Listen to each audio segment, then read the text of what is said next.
नमस्कार बच्चों, मैं Shruti Dubey mister Bharat education point के इस मंच पर आप सभी बच्चों का स्वागत करती हूं। आज हम बायोलॉजी की पहली क्लास बेसिक्स की क्लास पढ़ने वाले हैं। चलिए, उम्मीद करती हूं कि आप सभी बच्चे अच्छे होंगे, पढ़ाई अच्छे से कर रहे होंगे।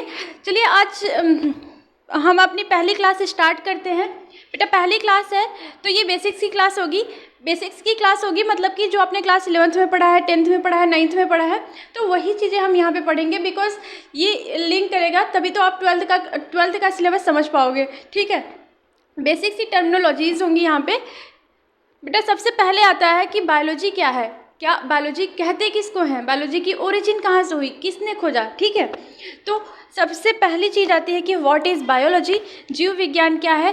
तो विज्ञान की ऐसी शाखा जिसके अंदर सजीवों का अध्ययन करते हैं उसको हम क्या कहते हैं, उसको हम बायोलॉजी कहते हैं। ठीक है, उसको हम जीव विज्ञान कहते हैं। अब बेटा देखो, सजीव दो तरीके से होते हैं। ये सजीव या तो प्लांट हो सकते हैं या फिर एनिमल हो सकते हैं। ठीक है, अगर सजीव का मतलब क्या होता है, जिसके अंदर जीवन हो, जो ग्रोथ कर सके, जो न्यूट्रिशन ले सके, है ना, उसी को हम क्या कहते हैं, उसी को हम सजीव कहते हैं। तो बेटा सजीव प्लांट भी होते हैं, सजीव एनिमल्स भी होते हैं, है ना। ये बातें समझ में आई। अब देखो नेक्स्ट थिंग आती है कि बायोलॉजी। देखो बायोलॉजी को अगर हम समझेंगे तो बायोलॉजी दो वर्ड से मिलकर बनी है। पहला होता है बायोस। बायोस का मतलब होता है बेटा लाइफ, लाइफ का मतलब होता है जीवन। ठीक है, मतलब, और लॉगस का मतलब होता है टू स्टडी, मतलब कि ऐसी ब्रांच जिसके अंदर हम जीवन का अध्ययन करते हैं उसको हम क्या कहते हैं, उसको हम बायोलॉजी कहते हैं। अभी हमने आपको बताया कि जीवन जिसके अंदर होता है उसको हम क्या कहते हैं, उसको हम सजीव कहते हैं, है ना बेटा। तो जीवन किसके अंदर होता है, जीवन प्लांट के अंदर भी होता है और जीवन एनिमल्स के अंदर भी होता है। ठीक है, अब देखो इसी के बेसिस पे हम क्या करते हैं, बायोलॉजी को दो पार्ट में डिवाइड करते हैं। ठीक है, एक तो होता है जिसके अंदर हम एनिमल्स का अध्ययन करते हैं, एक होता है जिसके अंदर हम प्लांट्स का अध्ययन करते हैं। ठीक है, अगर हम एनिमल्स का अध्ययन करेंगे, यहाँ पे क्या होता है बेटा, स्टडी अबाउट एनिमल्स। ठीक है, ऐसी शाखा, बायोलॉजी की ऐसी शाखा जिसके अंदर हम एनिमल्स का, जंतुओं का अध्ययन करते हैं उसको हम जूलॉजी कहते हैं। और ऐसी शाखा जिसके अंदर हम स्टडी अबाउट प्लांट्स, पौधों का अध्ययन करते हैं उसको हम क्या कहते हैं बेटा, उसको हम वनस्पति विज्ञान कहते हैं। ये बातें क्लियर हैं सभी को। सबसे पहले हमने देखा बायोलॉजी क्या है, जीव विज्ञान क्या है। बायोलॉजी दो वर्ड से मिलकर बनी है। बायोस, बायोस का मतलब होता है लाइफ, मतलब कि जीवन। ठीक है, लॉगस का मतलब होता है स्टडी, मतलब कि जीवन का अध्ययन करना। और अगर जिनके अंदर जीवन है उसको हम क्या कहते हैं, सजीव कहते हैं। ठीक है, ये बातें क्लियर है। अब देखो जीवन जिनके अंदर होता है बेटा वो दो तरीके से पृथ्वी पे पाए जाते हैं। एक तो प्लांट हो सकते हैं या फिर एनिमल्स हो सकते हैं, है ना। अगर हम प्लांट्स का अध्ययन करेंगे तो हम उसको क्या कहेंगे, उस वाली शाखा को हम कहेंगे वनस्पति विज्ञान, बॉटनी। और ऐसी शाखा जिसके अंदर हम एनिमल्स का अध्ययन करेंगे उसको हम क्या कहेंगे, जंतु विज्ञान। ठीक है, अब देखो बायोलॉजी के अगर फादर की बात करेंगे, सबसे पहले बायोलॉजी के बारे में किसने बताया, तो बेटा ये थे अरस्तु। ठीक है, अरस्तु ने सबसे पहले बायोलॉजी के बारे में बताया। ठीक है, अब नेक्स्ट आती है कि जूलॉजी के फादर कौन थे, तो बेटा जूलॉजी के भी फादर कौन थे, अरस्तु ही थे। ठीक है, जूलॉजी के जनक कौन थे, जनक अरस्तु ही थे। अगर हम बॉटनी के फादर की बात करेंगे तो बॉटनी के फादर कौन थे, इसके जनक की बात करेंगे तो बेटा कौन थे, थियोफ्रेस्टस। थियोफ्रेस्टस। इतनी बातें सभी को समझ में आई। अब देखो हमें कैसे पता चला कि ये इसके फादर हैं, ये माइंड में क्वेश्चन आएगा, है ना। ये भी आ सकता है कि कैसे हम जानेंगे कि इसके फादर कौन है। तो बेटा अरस्तु की एक बुक थी, अरस्तु की एक बुक थी, उसका नाम था हिस्टोरिया प्लांटेरम। सॉरी, अरस्तु की एक बुक थी, इसका नाम था एनिमलियम, हिस्टोरिया एनिमलियम। और इसके अंदर 500 से भी ज़्यादा एनिमल्स के बारे में इन्होंने पढ़ा था। ठीक है, इस बुक के अंदर 500 से भी ज़्यादा एनिमल्स के बारे में इन्होंने बताया है। इससे हमें पता चलता है कि सबसे पहले साइंटिस्ट जो एनिमल्स के बारे में स्टडी किए थे वो कौन थे, वो कौन थे बेटा? अरस्तु थे। और अरस्तु ने जिस बुक में लिखा वो उस बुक का नाम क्या था? हिस्टोरिया प्लांटेरम, है ना। इसके अंदर 500 से ज़्यादा एनिमल्स के बारे में हमें पता चलता है। और इसी से इसकी जो साइंस होती है, मतलब कि एनिमल्स की जो साइंस होती है, एनिमल्स के बारे में हम जहाँ पढ़ते हैं उसको हम क्या कहते हैं? जंतु विज्ञान, है ना। अब देखो वनस्पति के बारे में किसने बताया था? थियोफ्रेस्टस ने बताया था बेटा। तो थियोफ्रेस्टस फादर हो गए। अब थियोफ्रेस्टस की बुक कौन सी थी बेटा? इनकी बुक थी हिस्टोरिया प्लांटेरम। क्लियर है? और इसमें भी इन्होंने क्या किया था? 500 से भी ज़्यादा प्लांट्स के बारे में बताया था। इतनी बातें क्लियर है? बायोलॉजी क्या है? बायोलॉजी के ब्रांचेस क्या है? जूलॉजी और बॉटनी। और इसके फादर कौन है? बायोलॉजी के फादर जो है अरस्तु है। जूलॉजी के भी फादर कौन है? अरस्तु है। और बॉटनी के फादर कौन है? थियोफ्रेस्टस हैं। इतनी बातें क्लियर है बेटा? आगे बढ़े। किसी बच्चे को कोई डाउट यहाँ तक? बेटा आगे बढ़ जाए। ठीक है, जल्दी से स्क्रीनशॉट ले लीजिए, फिर आगे बढ़ते हैं। बेटा अभी तक की सारी चीज़ें समझ में आई है। अब आगे बढ़ते हैं तो हम देखेंगे जीवों का वर्गीकरण। ठीक है, अगर हम जीवों का वर्गीकरण करते हैं, मतलब कि क्लासिफिकेशन ऑफ ऑर्गेनिज्म करते हैं। बेटा ऑर्गेनिज्म का मतलब क्या होता है? जीव होते हैं। जीव में प्लांट भी आ जाते हैं, एनिमल्स भी आ जाते हैं। ठीक है, ये बातें तो क्लियर है ना आपको? अब देखो ऐसी अभी तक हमने क्या देखा था? बायोलॉजी जो है वो साइंस की ब्रांच है, मतलब साइंस की ब्रांच बायोलॉजी है। बायोलॉजी की 2 ब्रांचेज है, जूलॉजी एंड बॉटनी, है ना। अब हम थर्ड ब्रांच देखेंगे, ऐसी ब्रांच जिसके अंदर हम जीवों का वर्गीकरण करते हैं। ऐसी जीव विज्ञान की ऐसी शाखा जिसके अंदर हम वर्गीकरण पढ़ते हैं, उस शाखा को बेटा कहते हैं वर्गीकी मतलब कि टैक्सोनॉमी। ये क्या है? ब्रांच ऑफ बायोलॉजी है, ब्रांच ऑफ बायोलॉजी है ना। अब देखो टैक्सोनॉमी के फादर कौन है? टैक्सोनॉमी के फादर हैं बेटा कैरोलस लीनियस। ठीक है, टैक्सोनॉमी क्या है? जिसके अंदर हम वर्गीकरण के बारे में पढ़ते हैं, वो है टैक्सोनॉमी।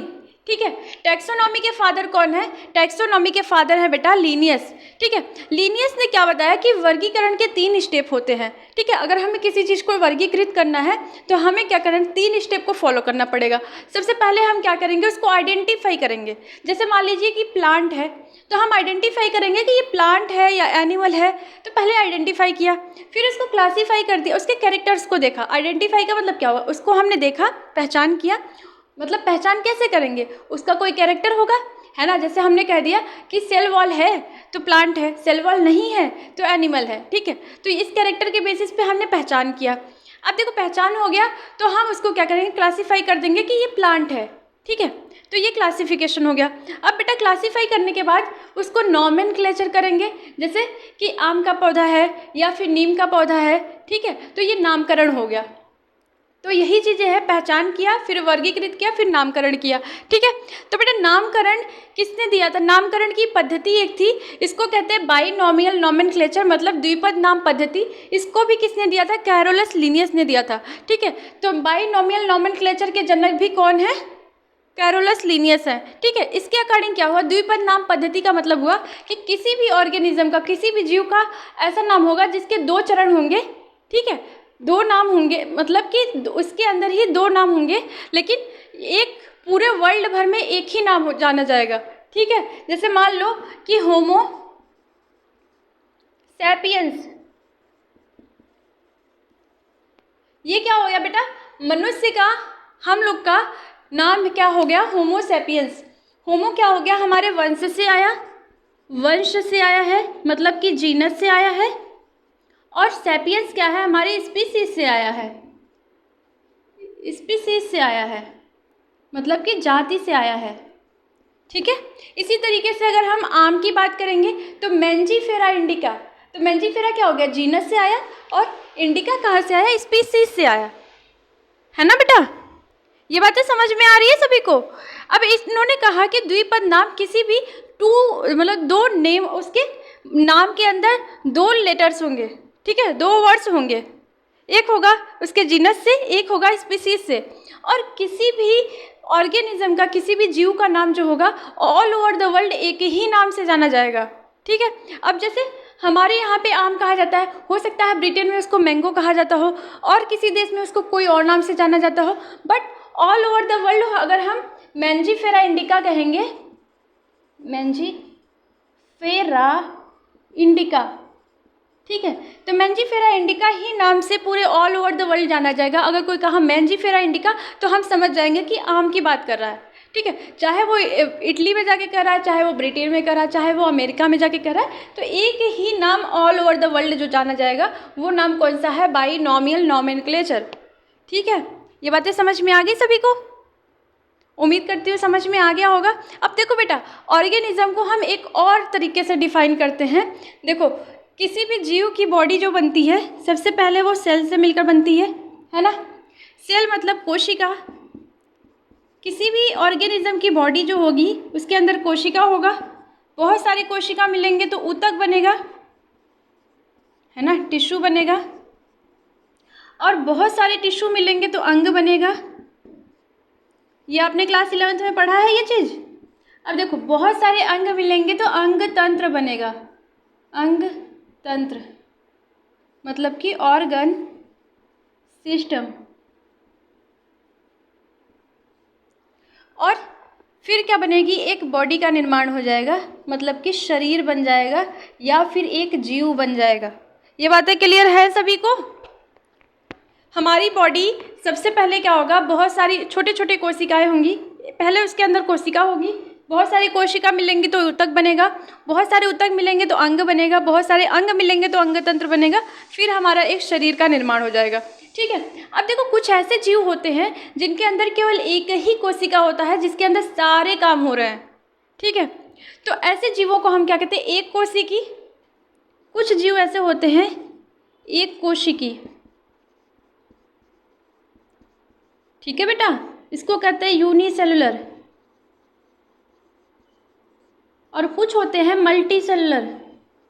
मल्टी सेलुलर, बहुकोशिकी। ठीक है, अब देखो, यूनिसेलुलर मतलब कि एक कोशिकी, इनके अंदर एक ही कोशिका होगी जो सारे काम कर रही है, और मल्टी सेलुलर के अंदर अलग अलग कोशिका अलग अलग काम कर रही है। जैसे मान लीजिए कि हमारे अंदर डाइजेशन करवाना है, तो डाइजेशन के लिए डाइजेस्टिव सिस्टम की कोशिका काम करेगी। अगर रेस्पिरेशन करवाना है तो रेस्पिरेटरी सिस्टम की सेल काम करेगी, है ना। बात समझ में आ रही सभी को? अब देखो, एक कोशिकी वाले जीव कौन से होते हैं बेटा? एक कोशिकी वाले जीव होते हैं बैक्टीरिया, जीवाणु और साइनोबैक्टीरिया। और बहुकोशिकी, इन सबको छोड़ने के बाद जो भी चीज़ें बच रही हैं वो सारी क्या हो जाएंगे, बहुकोशिकी हो जाएंगे। ठीक है, तो इतनी बातें समझ में आई। अब देखो, एक और बेसिस पे हम क्लासीफाई करते हैं, वो बेटा होता है सेल के बेसिस पे। सेल के अंदर एक चीज़ होती है न्यूक्लियस। देखो, ये क्या हो गया बेटा, ये सेल हुआ, सेल के अंदर न्यूक्लियस होता है बीच में। सेल मतलब कोशिका, कोशिका के अंदर जो बीच में होता है इसको केंद्रक कहते हैं, केंद्रक। अब बेटा, अगर केंद्रक के चारों तरफ झिल्ली होगा, मेम्ब्रेन होगा, तो उसको हम क्या कहेंगे? अगर झिल्ली होगा तो हम यूकैरियोटिक कहेंगे, यूकैरियोटिक। आपने क्लास 11th में बहुत अच्छे से पढ़ा होगा। अगर झिल्ली नहीं होगी तो उसको हम कहेंगे प्रोकैरियोटिक, मतलब कि इनकी कोशिका अच्छे से विकसित नहीं हुई है, इनका न्यूक्लियस जो है अच्छे से विकसित नहीं हुआ है, उसको हम क्या कहेंगे? प्रो मतलब पहले, जो पहले आ गए उनका केंद्रक अच्छे से विकसित नहीं हुआ है। ठीक है, तो प्रोकैरियोटिक कहेंगे उन्हें, और जिनके अंदर केंद्रक अच्छे से विकसित हुआ है उसको हम क्या कहेंगे बेटा? यूकैरियोटिक। तो हमने समझ लिया जीवों का वर्गीकरण, जिसके अंदर करते हैं उसको वर्गीकी कहते हैं, है ना। वर्गीकरण के 3 स्टेप थे, आइडेंटिफिकेशन, क्लासिफिकेशन, नॉमेनक्लेचर। पहचान, वर्गीकरण, नामकरण। फिर हमने देखा वर्गीकरण के फादर कौन थे? Carolus Linnaeus. कैरोलस लीनियस एक और चीज़ के फादर है जिसको हम कहते हैं बेटा द्विपद नाम पद्धति, बाइनोमियल नॉमेनक्लेचर। ठीक है, इसके अकॉर्डिंग क्या था कि ऑल ओवर द वर्ल्ड किसी भी स्पीसीज़ का, किसी भी जीव का नाम एक ही होगा जो पूरे विश्व भर में जाना जाएगा। ठीक है, फिर हम देखते हैं कि हम अगर एक जीव की बात करेंगे तो एक जीव की बॉडी कोशिका से मिलकर बनती है। बहुत सारे कोशिका मिलते हैं तो ऊतक बनाते हैं, बहुत सारे ऊतक मिलते हैं तो अंग बनाते हैं, बहुत सारे अंग मिलते हैं तो अंगतंत्र बनाता है। इससे क्या होती है, एक बॉडी का निर्माण हो जाता है। पर कुछ ऐसे जीव होते हैं जिनके अंदर केवल एक ही कोशिका सारे काम को कर रही है, तो उन जीवों को हम क्या कहेंगे, एक कोशिकीय जीव कहेंगे। और कुछ ऐसे होते हैं जिनके अंदर बहुत सारी कोशिकाएं अलग अलग काम करती हैं, तो उनको हम बहुकोशिकी कहते हैं। मतलब इनके अंदर क्या होता है, हर एक कोशिका का अलग अलग काम होता है। जैसे मान लो रेस्पिरेटरी सिस्टम की कोशिका है तो वो रेस्पिरेशन में मदद करेंगी, और एक्सक्रीटरी सिस्टम की है तो एक्सक्रीशन में मदद करेंगी, डाइजेस्टिव सिस्टम की है तो डाइजेशन में मदद करेंगी। तो यहाँ पे डिवीज़न ऑफ लेबर देखने को मिलता है, मतलब कि हर एक कोशिका का अलग अलग काम होता है, उनके काम का अलग अलग बंटवारा होता है। ठीक है, तो इतनी बातें समझ में आ गई सभी को। फिर हमने देखा कि कोशिका होता है, उसके अंदर एक केंद्रक होता है। अगर केंद्रक अच्छे से विकसित है तो उस जीव को हम क्या कहेंगे, यूकैरियोटिक। यू का मतलब होता है बेटा सच्चा, ट्रू। कैरियन का मतलब होता है न्यूक्लियस, मतलब इनके अंदर न्यूक्लियस अच्छे से डेवलप है। ठीक है, फिर हम देखते हैं जिसके अंदर न्यूक्लियस के चारों तरफ झिल्ली नहीं पाई जाती, इनका केंद्रक ऐसे बिखरा हुआ होता है, तो बेटा ऐसे जीवों को हम क्या कहते हैं, इस ऐसे को हम कहते हैं प्रोकैरियोटिक। प्रो का मतलब पहले, कैरियन का मतलब होता है न्यूक्लियस। ठीक है, इनका क्या हुआ, न्यूक्लियस पहले आया था। ये जो ऑर्गेनिज्म थे वो पहले आए थे, इसलिए उनका न्यूक्लियस अच्छे से डेवलप ही नहीं हो पाया था। ठीक है, ये बातें समझ में आई। अब आगे बढ़ते हैं वर्गीकरण में। ठीक है, एक बार स्क्रीनशॉट ले लीजिए पूरे पेज का, फिर हम आगे बढ़ते हैं। अभी तक की चीज़ें सभी को समझ में आई है। अब देखो वर्गीकरण, जीवों के वर्गीकरण में अब हम आगे बढ़ते हैं। अभी तक हमने देखा कि एक कोशिकी क्या होते हैं, प्रोकैरियोटिक क्या होते हैं, यूकैरियोटिक क्या होते हैं, बहुकोशिकी क्या होते हैं, ये सारी चीज़ें देख लिया। ठीक है, अभी हमने कैरोलस लीनियस की बात की थी, तो बेटा कैरोलस लीनियस ने एक और काम किया था। इन्होंने दो जगतीय क्लासिफिकेशन बताया। इन्होंने बताया कि पृथ्वी पे जितने भी जीव होते हैं वो प्लांट होते हैं या तो एनिमल होते हैं। ठीक है, इन्होंने दो ही पार्ट में क्लासिफिकेशन किया, कहा कि या तो प्लांट होंगे या तो एनिमल होंगे।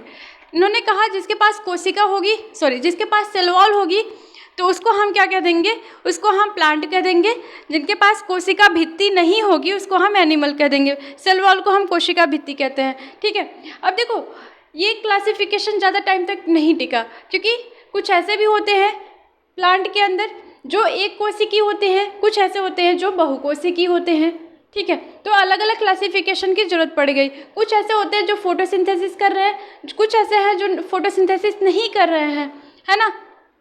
अब देखो बेटा, फिर आया 3 सिस्टम क्लासिफिकेशन अंश हैकल का, फिर आया 4 सिस्टम क्लासिफिकेशन, बट सबसे मोस्ट कॉमन क्या है बेटा, 5 सिस्टम क्लासिफिकेशन। ठीक है, 5 जगतीय वर्गीकरण।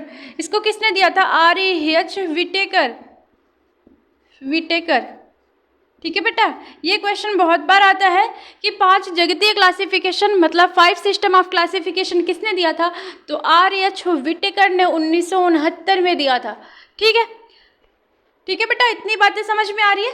अब देखो जो 5 जगतीय क्लासिफिकेशन थे तो इसके 5 जगत कौन कौन से थे। पहला जगत था मोनेरा।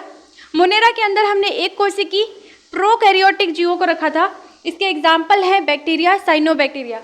ठीक है, फिर आता है प्रोटिस्टा, जिसके अंदर हमने एक कोशिकी यूकैरियोटिक को रखा था। Amoeba, protozoans and Euglena example आता है। बेटा यूग्लिना की एक खास बात होती है, ये एनिमल और प्लांट के बीच का कनेक्टिंग लिंक होता है। ठीक है, इसके अंदर एनिमल्स के भी कैरेक्टर होते हैं, प्लांट के भी। अगर मान लो सनलाइट प्रेजेंट है तो ये क्या करेगा, अपना भोजन खुद से बनाएगा। अगर सनलाइट नहीं है तो ये हेट्रोटॉपिक की तरीके से काम करेगा, किसी के ऊपर डिपेंड करेगा अपने भोजन के लिए। ठीक है, अब देखो फंजाई आता है। फंजाई को हम कवक कहते हैं। इनके अंदर बहुकोशिकीय जीव आते हैं, यूकैरियोटिक पर विषमपोषी होते हैं। ठीक है, विषमपोषी होते हैं और विषमपोषी में भी मृतोपजीवी होते हैं। ठीक है, मृतोपजीवी का मतलब होता है बेटा ये जो मरे सड़े गले चीज़ें होती हैं उसके ऊपर उगते हैं, उससे अपना भोजन लेते हैं। ठीक है, तो जैसे ईस्ट हो गया, मशरूम आप देखते हो जहाँ पे पौधों के ढेर होते हैं या फिर ऐसी चीज़ें होती है, वहाँ पे वहाँ पे क्या होती है, मशरूम उगती है ना। तो ये बातें समझ में आई। ये क्या होते हैं, विषमपोषी होते हैं, मृतोपजीवी होते हैं, बहुकोशिकीय होते हैं, यूकैरियोटिक होते हैं। अब देखो प्लांट की बात करेंगे तो प्लांट भी बहुकोशिकीय होते हैं और साथ ही साथ यूकैरियोटिक भी होते हैं और स्वपोषी होते हैं, मतलब अपना भोजन खुद से बनाते हैं। ठीक है, अब देखो इसके अंदर क्या आते हैं, पुष्पी पौधे, अपुष्पी पौधे। बेटा पुष्पी पौधे तो हम जानते हैं एंजियोस्पर्म्स के पौधे होते हैं, जो पुष्पी पौधे होते हैं। क्लास 11th में आपने प्लांट किंगडम के अंदर पढ़ा है, जितने भी पौधे पढ़े हैं वो क्या है, वो इसी के अंदर आते हैं, प्लांटी के अंदर, ठीक है। और एनिमल जगत के बारे में भी आपने पढ़ा है, बहुकोशिकीय जीव होते हैं, यूकैरियोटिक होते हैं, पर ये अपना खाना खुद नहीं बनाते हैं, अपने भोजन के लिए पौधों के ऊपर डिपेंड होते हैं, ठीक है। अब देखो इसके अंदर आते हैं जो एनिमल किंगडम, जंतु जगत हमने पढ़ा था क्लास 11th में, वहाँ पे हमने देखा था पोरीफेरा से लेके कॉर्डेटा तक के मेंबर सभी क्या होते हैं, जंतु जगत के मेंबर होते हैं। इतनी बातें समझ में आई, एक बार सारी चीज़ें रिकॉल कर लेते हैं बेटा। सबसे पहले हमने पढ़ा कि बायोलॉजी क्या है, जीव विज्ञान क्या है, तो हमने इसका देखा था कि जिसके अंदर हम जीवों का अध्ययन करते हैं उसको हम क्या कहते थे, उसको हम कहते थे जीव विज्ञान, ठीक है। बायोलॉजी बायो प्लस लॉगस से ओरिजिन हुई है, ठीक है बेटा। फिर हमने देखा कि जीव जो होते थे, सजीव जो होते थे, वो दो तरीके से होते थे। एक होता था प्लांट हो सकता है या फिर हो सकता है एनिमल हो सकता है। अगर बेटा हम प्लांट के बारे में अध्ययन करेंगे तो उसको हम कहेंगे बॉटनी, मतलब कि वनस्पति विज्ञान। अगर हम एनिमल्स के बारे में अध्ययन करेंगे तो उसको हम कहेंगे जूलॉजी, ठीक है। फिर हमने क्या देखा, वर्गीकरण। वर्गीकरण की एक बायोलॉजी की ऐसी ब्रांच है जिसके अंदर हम वर्गीकरण का अध्ययन करते हैं, मतलब कि जीवों का वर्गीकरण करते हैं, उसको हम वर्गीकी कहते हैं। इसको इंग्लिश में टैक्सोनॉमी कहते हैं। टैक्सोनॉमी के फादर कैरोलस लिनियस होते हैं और इन्होंने बाइनोमियल नोमेनक्लेचर भी दिया, द्विपद नाम पद्धति भी दिया, जिसके अकॉर्डिंग क्या होता है, पूरे ऑल ओवर द वर्ल्ड सभी एनिमल्स या प्लांट्स को हम एक ही नाम से जानते हैं, ठीक है बेटा। फिर हम वर्गीकरण में आगे बढ़ते हैं तो हमने देखा सेल के बेसिस पे जो जीव हैं वो एक कोशिकी हो सकते हैं या फिर बहुकोशिकी हो सकते हैं। जिनके अंदर एक ही कोशिका होती है उसको हम क्या कहते हैं, एक कोशिकी। जिनकी बॉडी बहुत सारी कोशिका से मिलकर बनती है उसको हम बहुकोशिकी कहते हैं, है ना बेटा। फिर हमने इसके बाद क्या देखा था, इसके बाद हमने क्या देखा था बेटा, इसके बाद हमने पढ़ा था कि केंद्रक के अगर चारों तरफ झिल्ली है, केंद्रक झिल्ली है, तो हम उसको क्या कहेंगे, अच्छे से डेवलप है अगर केंद्रक झिल्ली तो उसको हम क्या कहते हैं, यूकैरियोटिक। अगर केंद्रक झिल्ली अच्छे से डेवलप नहीं है तो उसको हम क्या कहते हैं, प्रोकैरियोटिक, ठीक है। तो फिर हमने जीवों का वर्गीकरण किया। कैरोलस लिनियस ने 2 सिस्टम क्लासिफिकेशन दिया, 2 जगती क्लासिफिकेशन दिया। इसके अंदर इन्होंने कहा ऑल ओवर द वर्ल्ड जितने भी प्लांट एनिमल होते हैं वो 2 ही ग्रुप में पाए जाते हैं, या तो वो प्लांट हो सकते हैं या फिर वो एनिमल्स हो सकते हैं। पर ये जो क्लासिफिकेशन था वो ज़्यादा टाइम तक नहीं टिका। फिर आया 3 सिस्टम क्लासिफिकेशन जिसको अर्स्ट हैकेल ने दिया था। फिर आता है 4 सिस्टम क्लासिफिकेशन जिसको किसने दिया था, कार्ल वूस ने दिया था। और most common classification 5 system classification, 5 जगतीय क्लासिफिकेशन, 5 सिस्टम ऑफ क्लासिफिकेशन था जिसको आर.एच. विटेकर ने दिया था 1969 के अंदर, ठीक है बेटा। ये सबसे ज़्यादा फेमस था, वो आज भी पढ़ा जाता है। इसके अंदर पहला मेंबर जो था वो मोनेरा था, पहला जगत जो था वो मोनेरा था। इसके अंदर क्या होते हैं, एक कोशिकीय प्रोकैरियोटिक जीव आते हैं, बैक्टीरिया और साइनोबैक्टीरिया, ठीक है। प्रोटिस्टा के मेंबर कौन है, एक कोशिकीय यूकैरियोटिक होते हैं। इसके अंदर अमीबा, यूग्लिना, प्रोटोजोअन्स देखने को मिलते हैं, ठीक है। फिर फंजाई कवक के बारे में हम पढ़ते हैं जिसके अंदर आपको बहुकोशिकीय यूकैरियोटिक विषमपोषी मृतोपजीवी पौधे देखने को मिलते हैं, ठीक है। अब बेटा इसके अंदर ईस्ट और मशरूम इसके एग्जाम्पल हो गए। अब देखो हम क्या पढ़ेंगे, प्लांटी पादप जगत जिसके अंदर आपको बहुकोशिकीय स्वपोषी यूकैरियोटिक जीव देखने को मिलते हैं। ये जो होते हैं इनकी खास बात होती है अपना खाना खुद से बना सकते हैं। इसके अंदर आप देखोगे पुष्पी पौधे, अपुष्पी पौधे आते हैं, ठीक है। फिर हम एनिमल या जंतु जगत के बारे में पढ़े थे जिसके अंदर बहुकोशिकीय तो जीव होते हैं, यूकैरियोटिक भी होते हैं, पर ये अपना खाना खुद से नहीं बनाते, ये परपोषी होते हैं, दूसरे के ऊपर डिपेंड करते हैं अपने खाना के लिए, ठीक है। अब देखो इनके अंदर आते हैं पोरीफेरा से लेके कॉर्डेटा तक के मेंबर्स। बेटा आई होप कि ये लेक्चर सभी बच्चों को समझ में आया होगा। उम्मीद करती हूँ कि हर एक चीज़ें बहुत अच्छे से क्लियर हुई है, बहुत अच्छे से समझाई गई है। फिर भी अगर किसी बच्चे को कोई डाउट है तो कमेंट सेक्शन में फ्री टू आस्क, कोई भी क्वेश्चन आप पूछ सकते हो, ठीक है बेटा। अगर किसी बच्चे को कोई डाउट है तो आप कमेंट सेक्शन में पूछ सकते हो। और इस वीडियो को ज़्यादा से ज़्यादा बच्चों तक शेयर करो जिससे कि ये फ्री लेक्चर्स के बेनिफिट्स ज़्यादा बच्चों तक पहुँच पाए। Wish you all the best, thank you, जय हिंद।